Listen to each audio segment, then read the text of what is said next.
तुझा भूतकाळ आहे.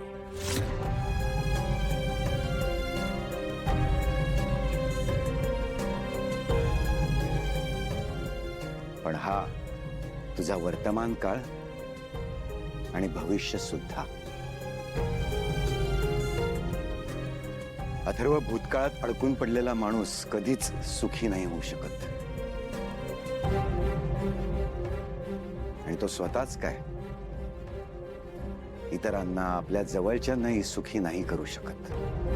अंबिकाला विसरून जाऊ मी?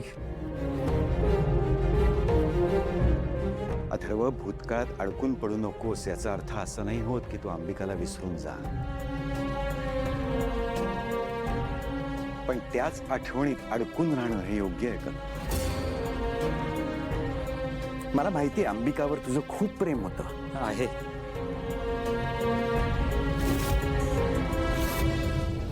अंबिकावर तुझं खूप प्रेम आहे. आत्ताही तीच तुझ्या मनात आहे. तिला विसरणं तुझ्यासाठी खूप कठीण आहे हेही मला माहिती आहे. आपलं पहिलं प्रेम कोणीच कधीच नाही विसरू शकत. पण म्हणून तिच्याच आठवणीत अडकून राहायचे. आणि या सगळ्यात मीराचा काय दोष आहे?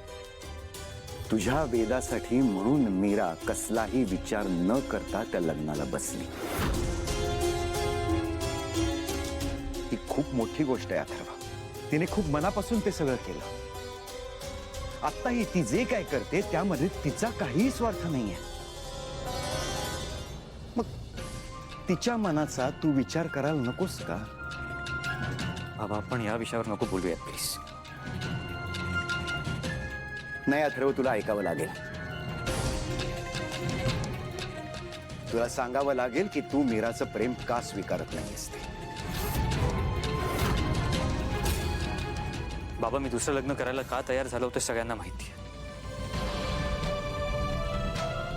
ते मी फक्त वेदाला आईचं प्रेम मिळावं यासाठी केलं होतं.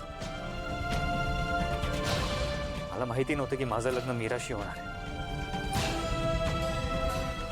तिला प्रेमाचं वचन देण्याचा प्रश्नच येत नाही.